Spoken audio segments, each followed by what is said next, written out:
Penche la guitare, entonner des tambours. Moi, j'accorde ma basse. Bonjour, bienvenue sur le blog des tablettes Android, les tablettes Android pour tous. Donc, présentation de Honeycomb. Là, devant nous, on a la version 3.1 d'Honeycomb que j'ai mis à jour récemment, qui gagne un petit peu en fluidité par rapport à la version précédente. Plus un redimensionnement des widgets, comme on le verra plus tard. Présentation rapide de l'interface. Rapide, mais suffisamment claire pour que les nouvelles personnes puissent comprendre. L'écran, on a en haut à gauche la recherche Google, l'accès au micro pour pouvoir donner des commandes ou faire des recherches via par la voix, l'accès à toutes les applications installées en haut à droite, la possibilité d'ajouter, de customiser son écran avec le petit plus qui est ici. On obtient la même chose en restant appuyé longtemps. En bas à droite, ici, on a l'heure, la connexion, tout ce qui est notification, installation d'applications, arrivée de messages, arrivée de mails, notification de mise à jour, état de la batterie. Et en bas à gauche, la navigation à proprement parler. Retour en arrière, le bouton Home qui va nous faire revenir à cet écran-là, et la gestion du multitâche. Ici, qui va en fait nous faire apparaître les dernières tâches utilisées. Donc, commençons par voir comment on peut paramétrer un écran. L'intérêt d'une tablette Android, justement, c'est de pouvoir customiser les écrans, ranger un peu comme on a envie. Et c'est peut-être ce qui fait la différence avec d'autres tablettes, notamment la marque à la pomme. Comment est-ce que je déplace ? On se retrouve généralement quand on installe la tablette Android pour la première fois, quand on l'allume plutôt, il n'y a pas d'installation à proprement parler, avec quelques icônes par défaut. Moi c'est déjà un petit peu rangé. Comment est-ce que je déplace un icône ? Je mets le doigt dessus, je reste appuyé, il y a un petit retour qui se fait sur l'écran et là je peux le déplacer là où j'ai envie. Donc voilà, si j'ai envie de le mettre en bas ici, je vais pouvoir le mettre, je peux faire pareil avec les autres. Pas de souci. Je vais la mettre ensuite.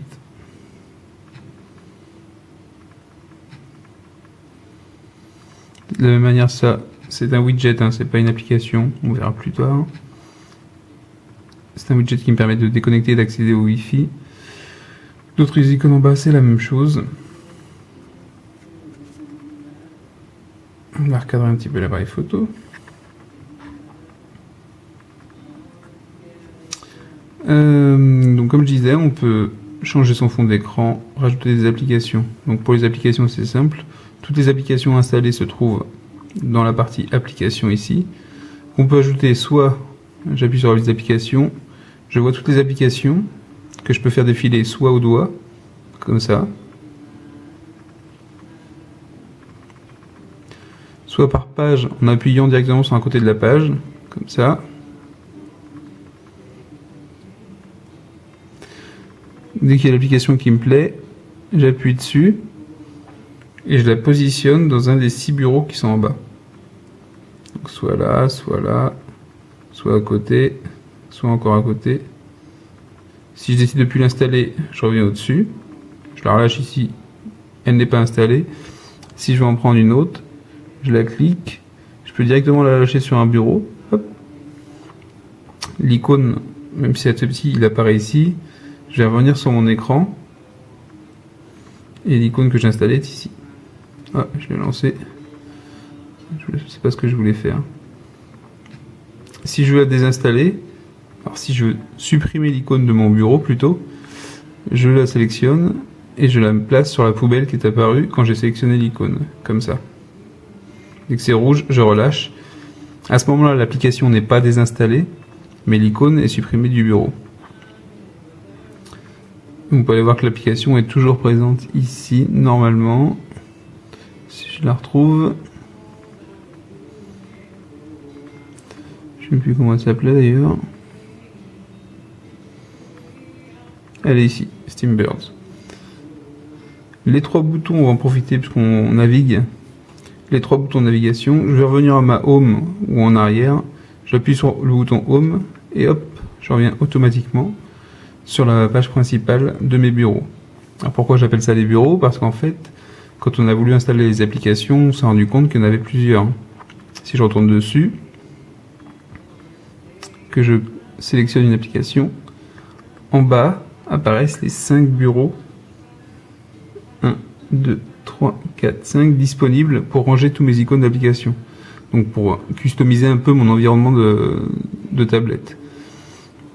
Quand je suis sur l'écran principal, pour passer d'un écran à l'autre, j'ai 2 façons de faire. Soit du glisser. J'arrive au bureau du bout. Dans l'autre sens. On peut voir que c'est relativement fluide. Depuis la 3.1, en tout cas, c'est très très fluide. Soit plus simple et de façon naturelle, quand on tient la tablette comme ça sur les bords, on peut appuyer directement sur les côtés.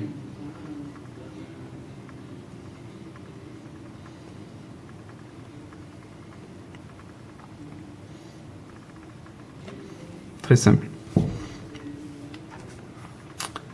Ensuite, qu'allons-nous voir? La gestion multiples applications ou la recherche Google.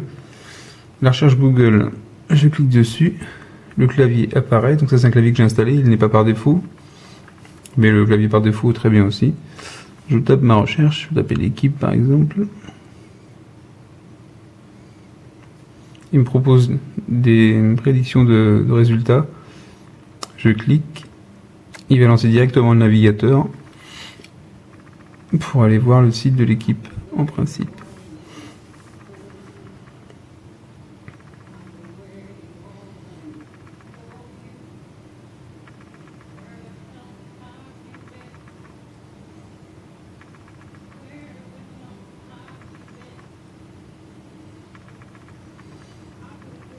Et nous voilà sur le site. Donc, ici, c'est pas le site mobile, hein, c'est le site réel de l'équipe.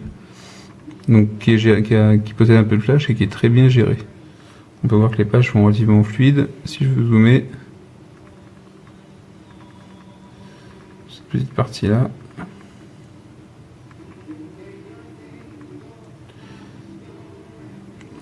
De la même manière que tout à l'heure, je vais revenir en arrière ou je vais revenir plutôt à ma home avec toutes les applications. J'appuie sur le bouton qui est en bas ici. Et hop, je reviens à mon bureau. Je veux accéder à mes mails, j'ai une application mail ici. Je clique dessus. Hop, je suis dans mes mails. Je peux gérer plusieurs comptes mail. Gmail, donc là c'est l'application Gmail, donc c'est tous mes comptes Gmail. On voit qu'il y a les 2 parties, avec tous les mails d'un côté et le corps du mail de l'autre. Tout ce qui est pour composer de nouveaux mails et les différentes options de réponse dans Gmail. Je reviens à ma home principale. Je vais lancer la galerie.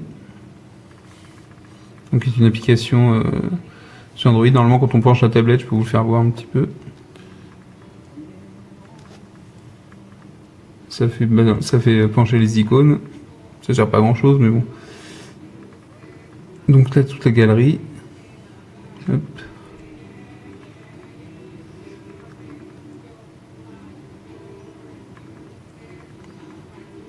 Sachant que là, les photos qui sont devant vous, c'est des photos qui sont faites en 12 mégapixels ou 16 mégapixels, je crois.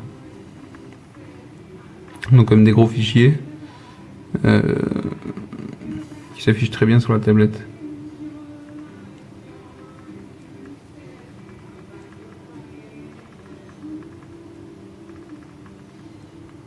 Donc pour info, c'est des photos de Libye en décembre 2010.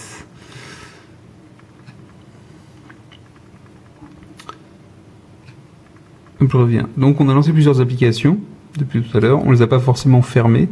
C'est Android qui se charge de gérer les applications et leur place en mémoire. Par contre, donc avec ce fameux bouton qui gère le multitâche ou qui laisse les sessions figées ou au repos, j'appuie dessus et je vais pouvoir voir les différentes applications que j'ai déjà lancées.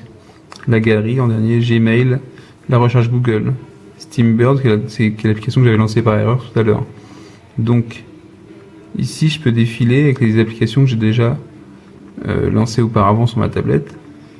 Alors, auparavant, on était limité à 4 ou 5 applications, je crois, et maintenant, depuis la 3.1, on peut faire défiler et sélectionner l'application. Hop, l'application ici. Et depuis n'importe quelle application, je peux le faire. C'est pas, je ne suis pas obligé de revenir au bureau à chaque fois. Là, je reviens sur le jeu Steambird que j'avais tout à l'heure.